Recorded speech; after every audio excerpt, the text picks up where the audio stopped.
ہم لوگ نماز کو تو قرآن کا حصہ جانتے ہیں، روزے کو تو قرآن کا دین کا حصہ مانتے ہیں، لیکن جب مسجد سے باہر نکلتے ہیں کیا ہمارے رشتہ داروں کے ساتھ معاملات اچھے ہیں یا برے؟ کوئی اچھے بھی رکھتا ہے تو ثواب کی نیت نہیں کرتا، اور کوئی برا بھی کرتا ہے تو سمجھتا ہے کہ اس پہ تو کوئی گناہ ہوتا ہی نہیں ہے۔ نہیں، بلکہ اللہ رب العزت نے جس قرآن پاک میں نماز کی اہمیت کے حوالے سے بات کی ہے، روزے کی فضیلت کے بارے میں بات کی ہے، وہیں پہ اللہ رب العزت نے قرآن پاک میں رشتہ داروں کے حقوق بھی بیان کیے ہیں، کس انداز سے، کس ترتیب سے، کیا معاملات، کیا لین دین ہے۔ آج ولایت کا معیار صرف داڑھی رکھ دیا گیا ہے کہ جو بندہ داڑھی رکھتا ہے نیک ہے، سر پہ پگڑی ٹوپی سجاتا ہے نیک ہے، ٹخنوں سے شلوار اوپر ہے تو اچھائی ہے۔ یہ نیکیاں ہیں، پر اس سے بڑھ کے بھی کچھ اچھائیاں ہیں جس کو ہم چھوڑ کے بیٹھے ہیں۔ آج میں حدیث پاک سے رشتہ داروں کے ساتھ برا رہنے اور اگر ہم ان کے ساتھ ان کے حقوق کو طلب کریں گے کیا نقصان ہوتا ہے، اللہ کے پاک پیغمبر علیہ الصلوۃ والسلام کی زبانی آپ کے سامنے بات رکھوں گا۔ حضرت مولانا طارق جمیل صاحب ارشاد فرماتے ہیں کہ ہمارے علاقے میں ایک بندہ فوت ہو گیا اور مجھے پتہ چلا کہ وہ جو بندہ فوت ہوا ہے اس کا بھائی بھی ہے جو زندہ ہے، اور ان کی آپس میں نہیں لگتی تھی، اور میں نے یہ بھی سنا ہے، طارق جمیل صاحب کہتے ہیں کہ وہ بندہ اپنے بھائی کے جنازے پہ جا ہی نہیں رہا تھا، تو میں نے اسے اپنے پاس بلایا اور اسے کہا کہ تم کیوں اس کے جنازے پہ نہیں جا رہے، تمہارا بھائی تھا، احترام، عزت، پیار، محبت۔ کہا نہیں، میری اس کے ساتھ بنتی نہیں تھی، میری دشمنی تھی، بدی تھی آپس میں۔ تو انہوں نے کہا کہ بھائی وہ تو فوت ہو گیا ہے، اب تو شیطان بھی اتر جاتا ہے، تو تم ضد چھوڑ دو۔ طارق جمیل صاحب ارشاد فرماتے ہیں میں نے اس کے پاؤں پہ ہاتھ رکھے ہیں، اللہ کا نام مانو، چلے جاؤ، میرا کوئی نفع نہیں ہے۔ اس نے کہا جانا نہیں ہے۔ کتنی شدت ہے، کتنی افسوس کی بات ہے۔ تو کیا وہ نماز خود تقاضا کرتی ہے۔ ہم جب نماز پڑھتے ہیں تو اس کے اندر اللہ رب العزت سے عہد نہیں کرتے کہ اللہ اچھائیاں کریں گے، ایاک نعبد و ایاک نستعین، اللہ تیری عبادت کرتے ہیں، تو عبادت صرف مسجد کے اندر نماز کا نام تو نہیں ہے۔ جب ہم باہر نکلتے ہیں کیا رشتہ داروں کے ساتھ اچھائی بہترین طریقے سے عبادت نہیں ہے؟ اللہ کی قسم عین عبادت ہے۔ جب کوئی رشتہ دار کے ساتھ اچھا بولتا ہے، اسی طرح اللہ رب العزت راضی ہوتے ہیں جس طرح کہ مسجد کے اندر آ کر نماز پڑھنے سے راضی ہوتے ہیں۔ یہ بات یاد رکھیے گا، اس لیے اللہ رب العزت بات سمجھنے کی توفیق عطا فرمائے۔ سعید بن زید صحابی رسول ہیں رضی اللہ عنہ، احمد شریف کی روایت ہے کہ رحمان تعالیٰ نے ارشاد فرمایا کہ میں نے صلہ رحمی کو پیدا کیا۔ صلہ رحمی جسے ہم اپنی زبان میں کہتے ہیں برادری، رشتہ داری، اسے علمی زبان میں صلہ رحمی کہتے ہیں۔ صلہ کا مطلب ہے ملنا، جس طرح ہم کہتے ہیں نا فلاں بندے کا وصال ہو گیا، یعنی اللہ سے جا ملا، اسی طرح صلے کا مطلب ہے ملنا، اور رحمی کا مطلب رشتہ داروں کے ساتھ۔ تو اللہ رب العزت نے ارشاد فرمایا کہ میں نے صلہ رحم اپنے نام سے نکالا ہے، گویا رشتہ داری کا معاملہ میں نے نکالا ہے۔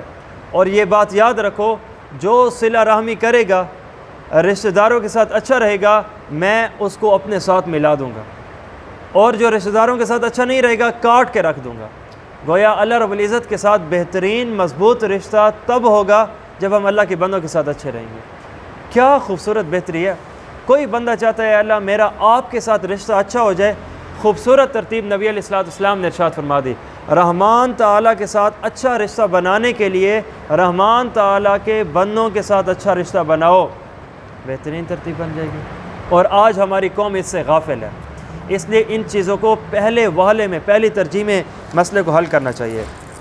حضرت عبداللہ ابن عمر ہیں رضی اللہ عنہما، بخاری شریف کی روایت ہے، وہ یہ فرماتے ہیں کہ کچھ بندے ایسے ہوتے ہیں جو برابری کا معاملہ کرتے ہیں، بھئی وہ میرے ساتھ اچھائی کرے گا تو میں اس کے ساتھ اچھائی کروں گا، اور اگر اس نے میرے ساتھ برائی کی تو بدلے میں بھی اس کے ساتھ برائی کروں گا۔ یہ لعنت بھرا جملہ ہے، یہ ایک مومن کا مزاج نہیں ہے کہ یہ تم جملہ بولو۔ یہ آج کل ہمارے زمانے میں آج کل جو محفل ہوتی ہے یہ جملے بولے جاتے ہیں، بھئی لالا میں تو انہیں نہ کرے سجی میں یہ رہا میں نہ جی میں کرے نہ میں نہ کرے سم برے۔ کچھ جملے ایسے ہی ہماری قوم میں مشہور ہو گئے ہیں، برے ہیں، چھوڑنا چاہیے، ہٹانا چاہیے، یہ بھی ان میں سے ایک ہے۔ اور بھائی نہیں، نبی علیہ الصلوۃ والسلام نے تو خوبصورت ترتیب بتائی ہے کہ دیکھو تم اس کے ساتھ بھی اچھائی کرو جو تمہارے ساتھ اچھائی کرتا ہے۔ یہاں پہ تو بغیرتی ہے کہ ہم اچھائی نہ کریں، وہ اچھائی میں آگے آ رہا ہے ہم سوچتے ہیں، اور جو برائی کرتے ہیں اس کے ساتھ بھی اچھائی کرو۔ خوبصورتی تو وہاں پہ ہے کہ جو برائی کر رہا ہے ہم بدلے میں اس کے ساتھ اچھائی کریں۔ حدیث پاک میں واضح طور پہ بہترین طریقہ ارشاد فرمایا گیا ہے۔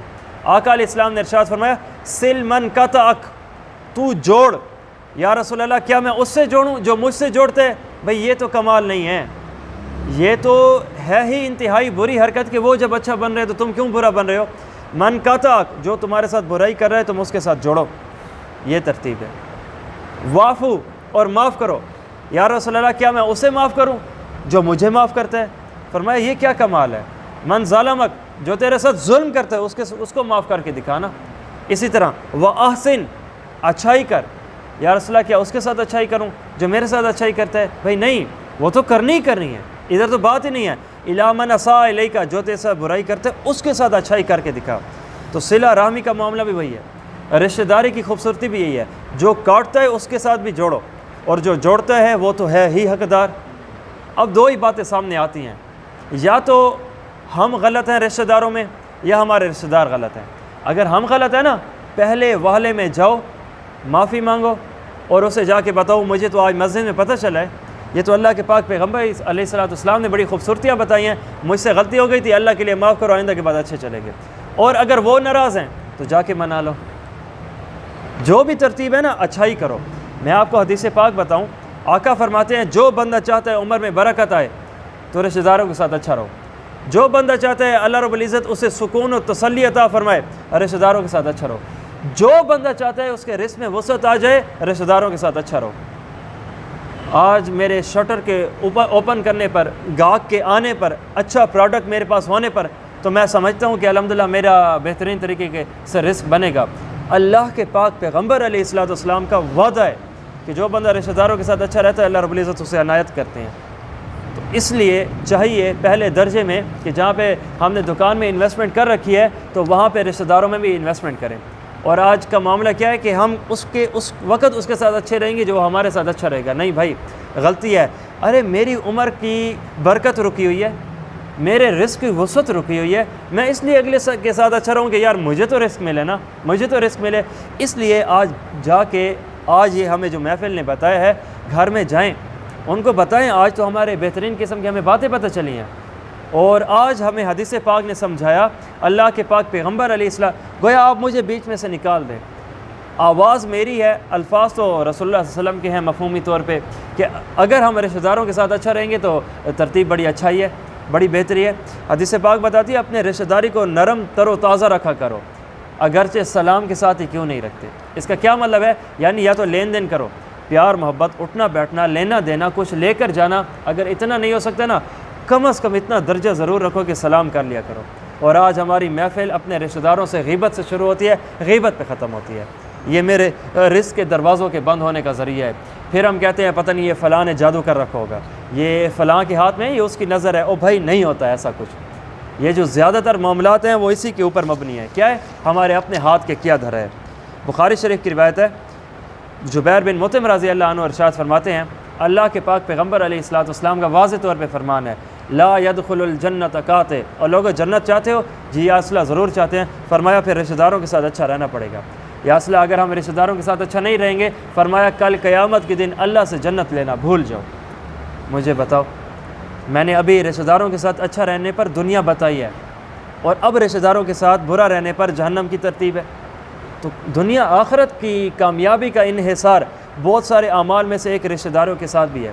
اس لیے خوبصورت ترتیب یہ ہے کہ ہمارا کسی کے ساتھ کٹ آف، برادری کا لین دین کا ختم کرنا اللہ کے لیے ہو، اور کسی کے ساتھ رکھنا بھی اللہ کے لیے ہو. میں نے اپنے گھر میں واضح طور پہ کہہ رکھا ہے، جو ہمارے پاس نہیں آتے میں اس کے پاس بھی جاؤں گا، اور جو ہمارے پاس آتے ہیں اس کے پاس تو جانا ہی چاہیے. ہمارا کسی کے ساتھ منع اور لین دین اور بغض کا تعلق صرف اللہ کے نام پہ ہوگا. حدیث پاک نے 4 چیزیں بتائی ہیں، اگر یہ کر لو، میں محمد عربی صلی اللہ علیہ وسلم کی اس چیز کی واضح طور پہ گارنٹی لیتا ہوں کہ اس کا ایمان مکمل ہے. یہ اکثر یہاں پہ جو جمعہ حضرت پڑھاتے ہیں وہ اپنے جمعے کے خطبے میں یہی حدیث پڑھا کرتے ہیں، من احب للہ، جس نے کسی سے اللہ کے لیے محبت رکھی، وابغض للہ، کسی سے بغض بھی رکھا تو اللہ کے لیے رکھا، واعطى للہ، کسی کو دیا تو اللہ کے لیے دیا، ومنع للہ، کسی سے ہاتھ روک لیا تو اللہ کے لیے کر لیا. یہ 4 کام کر لو یا اصلہ پھر کیا، فقد استکمل الایمان، یقینی طور پہ اس نے اپنے ایمان کو مکمل کر لیا. تو اب میری رشتہ داروں کے ساتھ اگر ناراضگی ہے نا، وہ اس لیے ہو کہ دیکھو تم نے تو شادی میں گانے چلائے ہیں، اس بنیاد پہ نہ ہو کہ بھائی تم نے مجھے بلایا ہی نہیں ہے، یا جو آج کل کے نخرے ہیں، بھائی بلایا تو ہے، صرف کال کیا ہے، نہیں بلایا تو گھر پہ ایک مار آئے ہو نا, دروازہ بند تھا تو تم تو چلے گئے ہو. یار یہ باتیں یقین کیجئے میں نے اپنے گھر میں یہ والا ماحول ختم کیا ہے الحمدللہ. میں نے کہا کوئی نہ بھی بلائے, مجھے پتہ چلا میرے رشتہ داروں کی شادی ہے, خوشی سے جاؤں گا. اور اگر کوئی چل کے آ کر بلائے گا لیکن اس کی شادی میں گانے ہوں گے تو منہ پہ کہوں گا کہ نہیں آتا. جو بھی ہے لینا دینا ہاں نہ اللہ کے لیے. آپ یہ کر کے تو دیکھو, صرف اس قدم پہ برکت کھڑی ہے. اللہ رب العزت کی رحمت آپ کو انشاءاللہ آ کے لے لے گی. حضرت ابو بکرہ فرماتے ہیں, ابو داؤد شریف ترمذی شریف کی روایت ہے, نبی علیہ الصلوۃ والسلام نے ارشاد فرمایا کہ اگر کوئی گناہ اللہ کے ہاں اس قدر ہوتا کہ اس کی برائی آخرت تو آخرت, اس دنیا کے اندر بھی برائی کا بدلہ اس دنیا میں اگر دیا جاتا تو وہ دو بہت بڑے گناہ ہیں. اگر اللہ رب العزت چاہتا تو اس دنیا کے اندر ہی اسے ذلیل و خوار کر دیتا. نمبر 1 زنا کا گناہ کی لعنت اور نحوست اس دنیا کے اندر, اور دوسرا رشتہ داروں کے ساتھ قطع تعلقی کرنے پر اس دنیا کے اندر اللہ رب العزت اسے سزا دیتا. کتنی بڑی سزا کے طور پر بات ہے, اور آج ہم نے چھوٹی سی سمجھی ہوئی ہے. کئی ایسی باتیں ہیں جو اسلام کی نظر میں بہت بڑی بڑی ہیں, گناہ کے طور پہ, سزا کے طور پہ, نقصان کے طور پہ, پر پرواہ ہی نہیں ہے. محفل میں بیٹھے ہیں, کسی نہ کسی کی عزت کو تو برباد کر کے ہی رکھا ہوا ہے, اور نہیں ہوتا ایسے. قرآن پاک سورۃ الحجرات دوسرا رکوع اس کا واضح طور پہ گواہ ہے. کیا تم میں سے کوئی بندہ اپنے مردہ بھائی کا گوشت پسند کرتا ہے کھانا؟ یا اللہ نہیں. تو فرمایا اسی طرح جب تم کسی کی غیبت کر رہے ہوتے ہو نا, یہی ہی تو مثال ہے, گویا تم کسی کا گوشت کھا رہے ہو, یہ معاملہ برا ہے. آخری حدیث ہے, حضرت ابو ہریرہ رضی اللہ عنہ ارشاد فرماتے ہیں, متفق علیہ بخاری و مسلم کی روایت ہے کہ اللہ رب العزت فرماتے ہیں کہ جب میں نے صلہ رحمی رشتہ داری مطلب برادری کو پیدا کیا تو وہ میرے سامنے بڑی مایوس ہو کے کھڑی ہو گئی. تو باوجود جاننے کہ میں نے رشتہ داری سے پوچھا کہ تم کیوں مایوس کھڑی ہو؟ یا اللہ آپ نے مجھے بنا تو دیا ہے, مجھے پیدا تو کر دیا ہے, کہیں ایسا نہ ہو کہ دنیا والے میری رشتہ داری کو ختم کر دیں, قطع تعلق ہی کر دیں. تو اللہ رب العزت نے بطور تسلی رشتہ داری سے فرمایا فکر نہ کر, اگر دنیا میں جس نے تجھے کاٹا قیامت کے دن میں اسے جنت سے کاٹ دوں گا, اور جس نے تجھے جوڑا میں خود اللہ کے ساتھ اسے ملاؤں گا.